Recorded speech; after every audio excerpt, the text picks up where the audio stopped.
Good afternoon, everyone. I'm Nathan at the European People's Party, and on behalf of the EPP, welcome to another episode of EPP Family Talks. Over the past several weeks, we've had the pleasure of speaking with leaders from throughout our political family about the ideas and the projects they've been working on. Today, it is our great pleasure to welcome Eva Maydell, member of the European Parliament and president of European International. And I believe just connected with her, so we should just in a few seconds be seeing her here on screen. Hello, Eva Maydell. How are you? Hi. I'm fine. How are you? Can you hear me? Yes, I can hear you. Can you hear me? Yep, I think it's one of the most asked questions nowadays. That's exactly right, and the answer is never obvious. Well, I just gave you a very brief introduction to start, to say we're so glad that you can join us today in this EPP Family Talk series, member of the European Parliament, president of the European Movement International. The first question we've been asking all of our leaders is just, how are you doing? How have you been coping? How have you adapted these past several weeks when everything has been so abnormal? Well, I think on one thing we can all agree is definitely everything has been so unprecedentedly changed for all of us. And I think the biggest change for me was, apart from comprehending the whole situation, I think the biggest change is that I travel much less. In the past, it happened that from time to time I would have 6 flights in 7 days, and that would be like every month or every second month. And I would have weekly flights every week, at least 2 or 4. In terms of big change, the major change is less time away from home and less time at airports, which actually I think makes you focus much more and attend meetings that are in 8 in the morning on a Monday in Brussels that you probably otherwise can't attend because due to flight connections. So it's been a change, but I have to say it has its positives, and I always prefer to see it from a positive perspective. Being able to focus a little bit more, and it has happened to all of us and each and every one of us for each business, each institution. I'm glad we managed to adapt quite fast, also in terms of working methods of the Parliament. And this is good news. We've improved our remote solutions, and I think this is good. This is what citizens expect, and this is what citizens did. So it was only normal that we also adopt that sort of working method.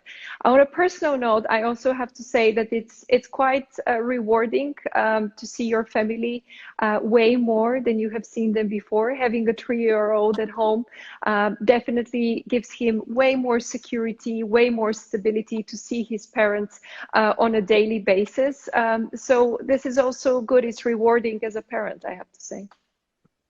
Well, it's so nice to hear such a positive sort of view on things. There's been so much heavy news, sad news, and indeed, maybe in some sense, there is a kind of a silver lining to all of this. I should have, before we started, I should have greeted our viewers. So greeting now to all of our viewers. I noticed just a few names. Maria, Francisco, Philip, it seems one of our Partido Popular chapters is joining us. So welcome to all of you. Maybe just on that note of positivity, the thing that jumped out at me when I looked at your Twitter handle were the first 2 words that you've written there in capital letters. And that's the word passionate and the word proud. And so my question just is, what are you so passionate about and what are you so proud of? Yeah, first, just something on the positive note I have to say is that, I think channels such as Instagram and the current chat we have, it's Monday afternoon. People probably had in some countries a nice long weekend. If we again speak about the issues and the problems, I think there's not much room for us to focus on the positive things and on the things on which we can further build on. If we would have had the chat probably 7 weeks ago, maybe we would have sounded a little bit different. But now the good news is we see this light at the end of the tunnel, and hopefully we are better prepared and better equipped for no new waves to come. But now On the question that you ask, you phrase it very well, so that if our Twitter or Facebook followers have not been on, sorry, if our Instagram and Facebook followers have not been on my Twitter account, it's a way to make them visit it to see what else it says, and I won't review it necessarily. But I think the reason why I use those words in a certain sequence is because I believe that the EU needs to, in a way, adjust our way of life, to give chances to everyone who has a good idea, business idea, to be in a good place to develop it, to realize it. I call it bring our ideas to life. If you want to develop a new software that would change the way we work or the way we live post-COVID, why not do it in Europe? After all, some of our countries, including my own, have, for example, the fastest internet connection within 10 countries in the world, not just in Europe. So it has to be a place where people feel, free, where they have their freedoms and their rights, but in the same time, the best place for democracy, where democracy actually has its best form. But in the same time, I think we need to protect and promote the European way of life and not let the virus or another pandemic ruin it or change it in a way. And it is not an easy task, but I believe our generation could deliver on it. And it is something that we could turn into exactly something that's positive and something we can work on. So if you ask me what makes me passionate and what makes me proud, it is exactly this. It is the chance and our responsibility to adjust Europe to what people's and citizens' expectations are. Well, let's keep going by talking about some of these issues, and I'll just put a parenthesis here and give a special greeting to your fellow member of the European Parliament, Mr. Lefteris Christoforou from Cyprus. But so let's talk about some of the issues. First, maybe could you just tell us what's happening on the ground in your own home country of Bulgaria before we then get to some of the things in your own portfolio you're working on? Well, I think here I'm glad that we have been going over the past couple of weeks on somewhat of a positive note, because Bulgaria has been fighting COVID-19 successfully. The government took very timely measures to contain the virus, and as a consequence, we are now one of the countries with the lowest number of infected and also the lowest number of deaths. And now I think the focus and main focus of the government is how to restart the economy, how to provide SMEs, startups, and also certain industry that have been heavily hit with impetus, with programs, with instruments to restart, to help them. And most importantly, at the same time, despite the current situation, Bulgaria is on a very steady track to join the so-called waiting room for the Eurozone, that is known as ERM2, because it's been a long-term aspiration and a goal of the government, and we expect some good news by the beginning of summer. So I think looking at Bulgaria currently, it's a very reliable, a very stable member, and this will not change of the EU.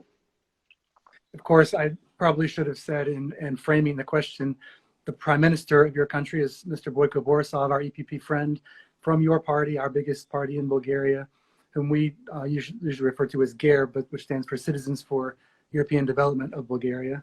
Well, let's look a little bit broader now. I know in your portfolio, you are in the ITRE committee, the Committee on Industry, Research, and Energy, very important committee right now. And you're working a lot on technology. You mentioned the internet. So actually, one of the things that caught my eye also on your Twitter feed is this phrase you have on there, regulation for innovation, which doesn't to me sound necessarily like a natural phrase. So what exactly is that about, regulation for innovation? Well, I think the basic principle is very simple in a way. It means that we are talking, and I want to work for a regulation that should be targeted when it's necessary, without overburdening whether smaller businesses or businesses in general. So it gives them the opportunity to innovate. It gives them the opportunity basically to pave a new path for success. When I work in the ITRA committee, I stand by that principle. Previously, I worked in the Internal Market Committee. I stood by that principle. I think for me, as someone that works as a legislator, it's very important that Europe is this place and this ground that companies can prosper, can flourish without being overburdened. However, when legislation is needed, it has to also provide for that. So I think the important thing in legislation is basically making sure that we put our focus where our mouth is. So we very often say Europe has to be the most innovative continent. Fair enough. How do we do it? This is part, I think, of the importance of when we look at legislation and how we do it. So yes, we actually did a couple of events on regulation for innovation over the past couple of years. It's more or less a yearly event, as well as a principle I stand to in my work as an MEP. Well, the word innovation itself means new ideas, things that are new. And one of the ways, of course, that we do that is in dialogue. I know you're in dialogue with your constituents, with members of the parliament. One of the things you've been talking about also recently is this Conference of Europe, which is an idea of connecting with citizens, dialoguing with citizens across the continent. It's been put on hold, basically, because of the coronavirus situation. But could you just give us an update? What is the latest on the Conference of Europe? What is the EPP group and the European Parliament thinking about this?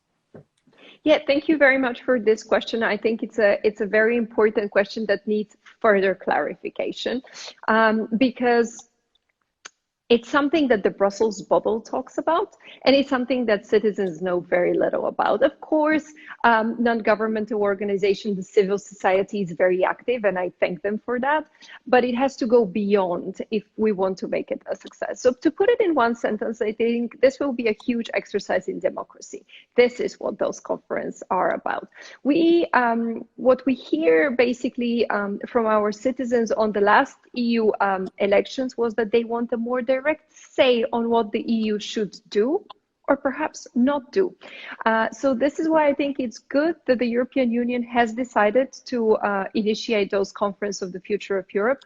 I would like EPP to be, in a way, in a driving seat from a political perspective, and to define where we should be heading, because we have been asking these questions for a long time. And I think now it's really up to the citizens to be able to express more clearly what they want. And again, let's reach to more. Now that we are all of us more comfortable with using remote ways of participation and technological connections, I think it is an excellent way to prove that we could reach to each region, citizen, city, village across Europe and hear from citizens themselves.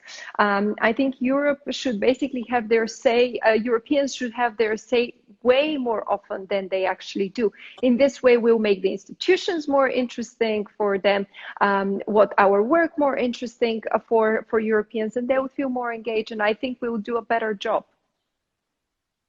I want to pick up on that phrase you just used, reaching all across the continent, as well as on something you said earlier about the fact that in this coronavirus pandemic, you yourself have found that you're traveling so much less. And the issue I wanted to raise, which is another one you've been talking about, and that's the issue of tourism. Of course, people haven't been able to travel. Now summer is coming, tourist season is coming, and a lot of places need the income. They need the normalization. And of course, people also want to be able to travel again as well. So how should we be thinking about tourism in a safe, in a sustainable way? What's the latest on that? Well, so first of all, I think it's a really good question, because speaking of being able to travel, I think it was just so easy for us to even wake up in the morning and be like, oh, this afternoon I want to go somewhere. You get yourself a ticket, a train, a plane ticket, you get on your car, you didn't have to think too much. Are you prepared, and how prepared you are? Because the European Union made it just so easy to travel, so easy to visit relatives, so easy to visit people that you have business relationship, or so easy to go somewhere for a holiday.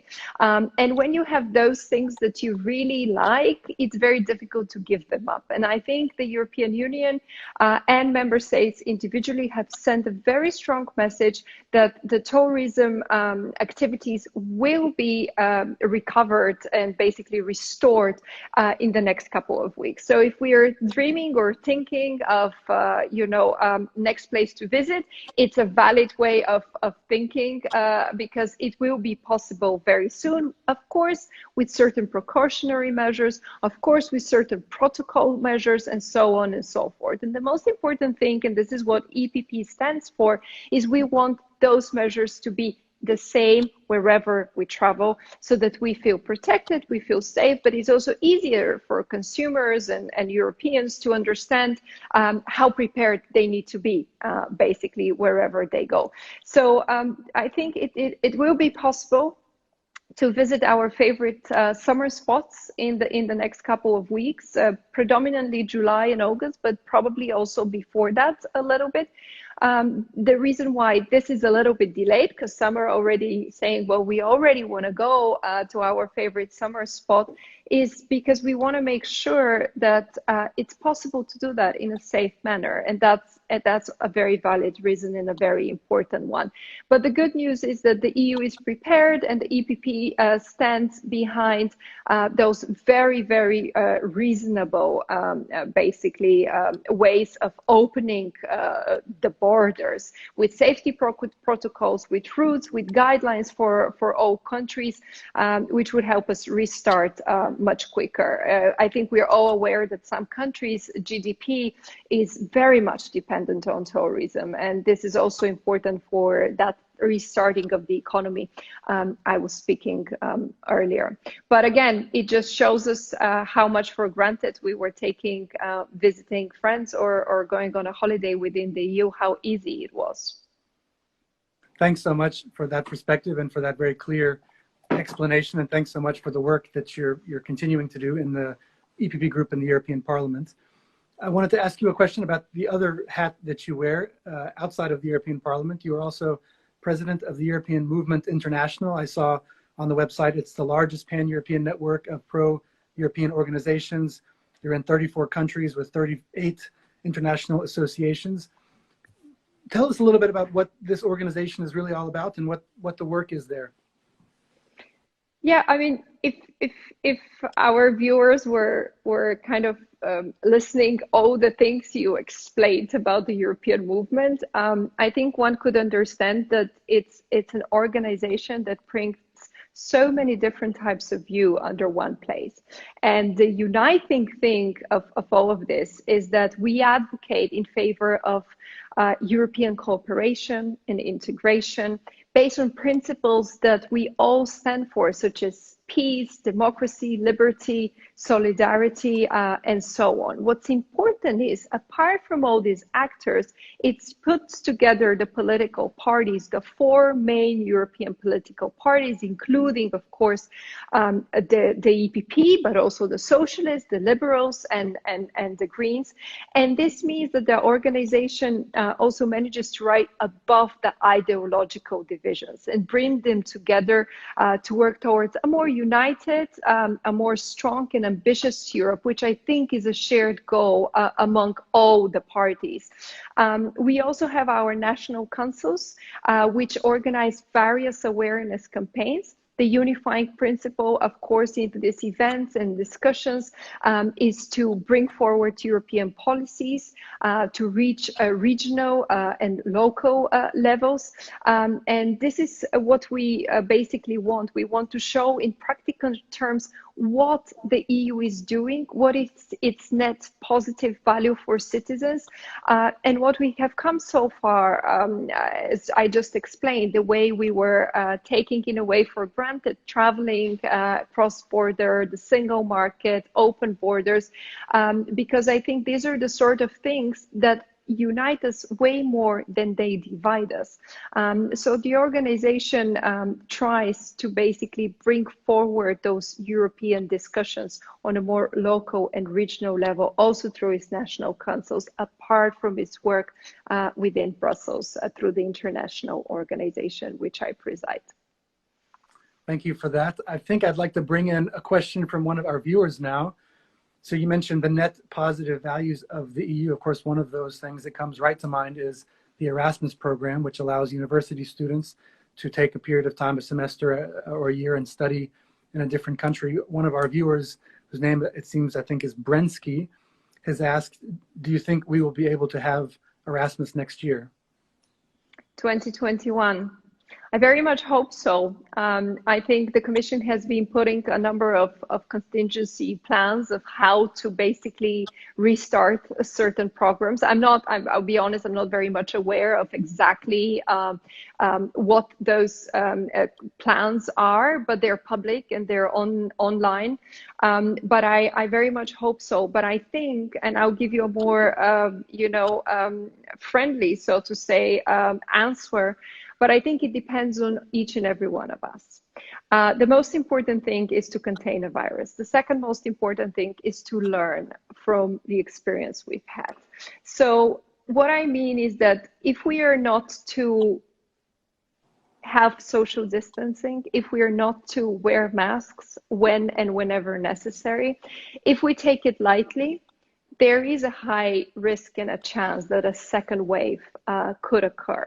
So I think there's this part that we need to play simply as citizens to make sure that we are not the ones responsible for further spreading the virus. So if we manage that, and if we manage to contain a virus, and we do everything in a sensible way in the next couple of months, I think not just programs like Erasmus, but our daily activities will be able to resume. Of course, there's also a lot of hope being put into finding the right medication and finding the right vaccine. But as you probably know, a vaccine cannot be almost 100% effective. We'll be happy if it's 60% effective or 70% effective. So there will always be, a room where citizens' basically behavior will be very important. So in this respect, I personally, would be hopeful. If you've listened from the beginning, I'm very positive person by nature, but I also want to be cautious as a citizen. So if we all are cautious as citizens, perhaps we'll be able to put forward not just the programs, but our personal, beliefs, ideas, visions, dreams into life. We have just about 1 minute left, so I wanted to ask you a couple of fun questions as a kind of a lightning round. So first, is there a book or a film you've recently watched or read which you would recommend? Yeah, I think it's because summer is also approaching. I'm part of the MEP lovers group, so to say. You could check out some of the books that I've recommended for readings for the summer, but perhaps something that's more of a modern novel that I would like to recommend. So it's something different. As I said, Instagram is a place where people come to look at, beautiful destinations or something that perhaps takes them out a bit of their daily life. So the one I wanted to recommend is by Claire Lombardo, The Most Fun We Ever Had. And I think it's an interesting novel about, different daughters living in the same family and what they take out from the way the marriage of the parents works out. So this is just something on more of a different side of out of politics, so to say. I think that's great. And then the final question, we've talked about tourism, about travel. Is there somewhere you yourself are most looking forward to visiting once the restrictions lift? Well, I actually haven't seen my parents and my brother for a couple of months now. So I would very, very much like to spend time with them, to enjoy the cooking of both my mother, my brother, and my father, and to spend some good quality time together with them.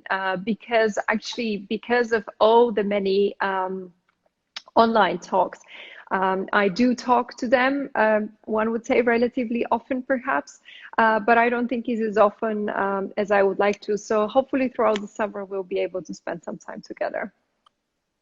Well, I think many of us can relate to that. So, Eva Maydell, member of the European Parliament, president of European Movement International, thanks so much for taking the time to speak with us today. Thank you on Thank behalf you of to EPP your for the team great work and to that the you're whole doing. EPP. Yeah, thank you for inviting me. It's been a pleasure, and I hope our viewers enjoy it. And please do send us our feedback on personal message or in the comments below. Very curious to read it. It's, by the way, my first Instagram live, and it's great. And I would like to use it a little bit more from now on. Fantastic. Maybe I'll make my own talks with some people, so that Go for it. we kind of You're give. not the first of our leaders for whom this is the first Instagram experience. So we thank you again so much. To all of our viewers, thanks for joining us. Please join us again next time for our next EPP Family Talks episode on Wednesday afternoon, the 27th of May at 4:30 p.m. Central European Time on Instagram. We'll be speaking with Kokomus President and EPP Vice President, Mr. Petteri Orpo. See you then.